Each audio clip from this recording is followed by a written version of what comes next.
Welcome to the second lecture of Module 10. As we move toward the end of the course, we're really focused now on actions that are being taken around the world to reduce greenhouse gas emissions and help to address climate change. In this lecture, we're shifting the focus somewhat from the global lens that has dominated conversations about climate change mitigation. Instead, we're going a bit more local to understand what can be done and what is being done at the national and subnational levels. As you go through this lesson, think about what's happening in your own community. Does your province or state have a carbon tax? Are green building codes driving more efficient development?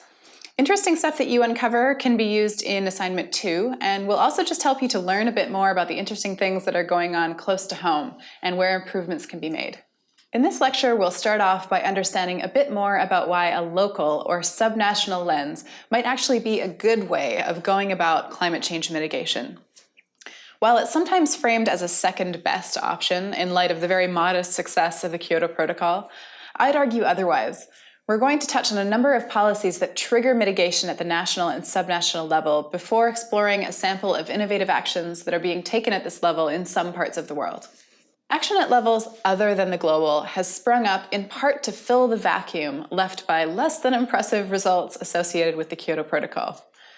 In some cases, federal governments have also failed to put ambitious greenhouse gas reduction policies in place, so provinces, states, and even municipalities are stepping into the fray. There are a number of very practical reasons why national and subnational action holds significant potential. First, provinces, states, and municipalities control many sources of emissions. They often design building codes, transportation plans, land use plans, and they also manage waste. These are all major sources of greenhouse gas emissions that federal governments may have little domain over. Lower levels of government are also often more connected to the citizens, allowing people to have conversations about what they value and apply pressure for one policy over another. The local level is also where any action on mitigation takes place. We may negotiate targets in huge conferences at the global level, but putting in mass transit, locating work closer to home, and producing renewable energy actually takes place on the ground in communities. Subnational governments are challenged in a number of ways, though. They may lack the technical or financial capacity to implement ambitious GHG reduction policies. This is a special problem for smaller or poorer communities. They may also lack jurisdiction in some areas. For instance, fuel efficiency standards may be developed at the federal level rather than at the provincial or state level. Despite these hurdles, compelling actions are being taken by communities and subnational governments around the world. The real question is how these efforts add up, and if they're getting us to where we need to go. At the national and subnational levels, a climate change policy is made up of a suite of actions that, together, are intended to effectively reduce emissions. As we learned in Lecture 1 of this module, these are comprised of voluntary, command and control, and market-based mechanisms. For instance, the carbon tax implemented in British Columbia, which we'll learn about more in a minute, and the cap-and-trade system currently under consideration in the US, are examples of market-based strategies. Climate policy in the recent past, however, has more often been characterized by voluntary measures, like awareness-building campaigns that target residential energy use.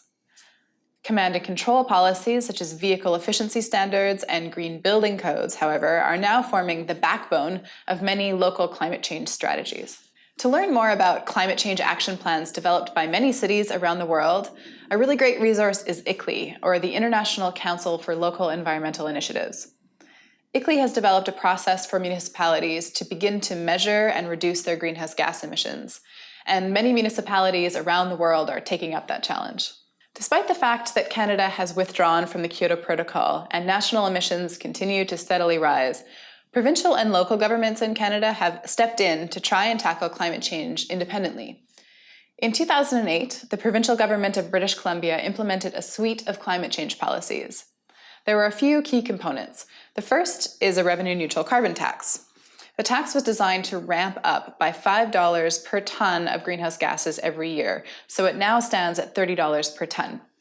Many economists would still say that this is too low to trigger a shift in behavior, but it has created a number of incentives. In particular, the carbon tax that municipalities pay is returned to them if they demonstrate that they have set greenhouse gas reduction targets, are measuring their progress toward those goals, and are actually making some headway. In part, as a result of this tax, BC has the lowest fuel use and the lowest personal and corporate income taxes in Canada. In addition to the carbon tax, the BC government also developed the Climate Action Charter. Nearly all communities in the province have signed this charter, committing to becoming carbon neutral in their own operations by 2012. Local governments can achieve carbon neutrality by reducing emissions, by purchasing carbon offsets to compensate for the greenhouse gas emissions, or by developing projects to offset emissions. Projects may include improving the energy efficiency of local government-owned and operated buildings and vehicle fleets. Finally, Bill 27 was put into place, which requires local governments to include greenhouse gas emission reduction targets, policies, and actions in regional growth strategies and official community plans. The intent is to change the lens through which government views city planning by considering the implications of planning, zoning, etc. for greenhouse gas emissions. These developments are still in their infancy, though. If provincial priorities change, the carbon tax might disappear, removing the incentive to control fossil fuel consumption. Communities are also struggling with how to reach ambitious greenhouse gas reduction targets, given that many key sources of emissions are actually outside of their jurisdictional control. This just highlights the need for multiple levels of government to work together to align their policies, setting targets at each level and coordinating their efforts. Germany is another great example of how policies become action. It's been called the world's first major renewable energy economy, in part because of the extremely rapid growth in the production of electricity through solar and wind power, and also because of Germany's massive export of renewable energy technologies to other countries. In 2007, for instance, every third solar panel and every second wind turbine was made in Germany. The targets set by this country are ambitious. Germany aims to meet at least 35% of its electricity needs from renewable sources by 2020, and this share should exceed 80% by 2050. This transition is being triggered by what's called a feed-in tariff, which is a policy that allows renewable energy producers to feed this clean energy into the grid and be paid for it. As always, the picture is a bit complicated. In the wake of the Fukushima nuclear disaster in 2011, Germany decommissioned 8 of its 17 nuclear power plants, creating a gap in production that had to be filled by coal. Using variable or intermittent sources of renewable energy also creates a storage problem, as we explored in previous modules of this course.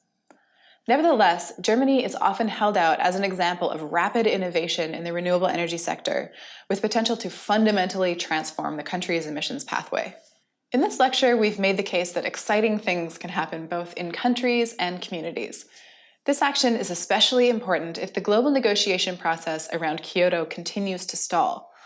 We've talked about a few of the tools that are at the disposal of national and subnational governments and explored the interesting cases of British Columbia and Germany. Before we wrap up the course, let's look into the emerging territory of adaptation policy.